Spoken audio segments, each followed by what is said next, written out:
Thank you so much.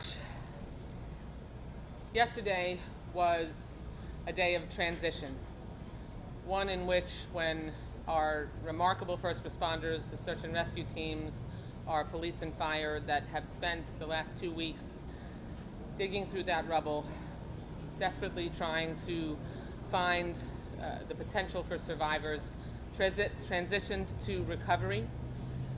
When that happened, it took a little piece of the hearts of this community. I just first want to thank all of the first responders and everyone who has been involved in this effort, because without them, I'm not sure that the families would have been able to be sustained in the way that they have been. And now we're going to be there for them going forward through the next phase of this.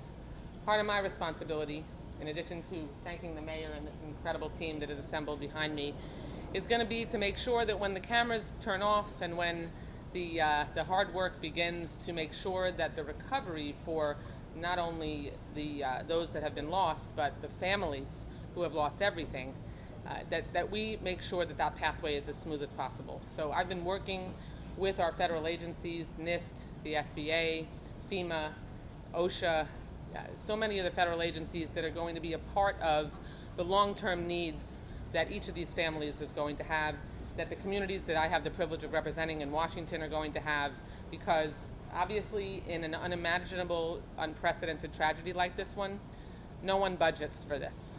No one plans for the kind of response that is necessary.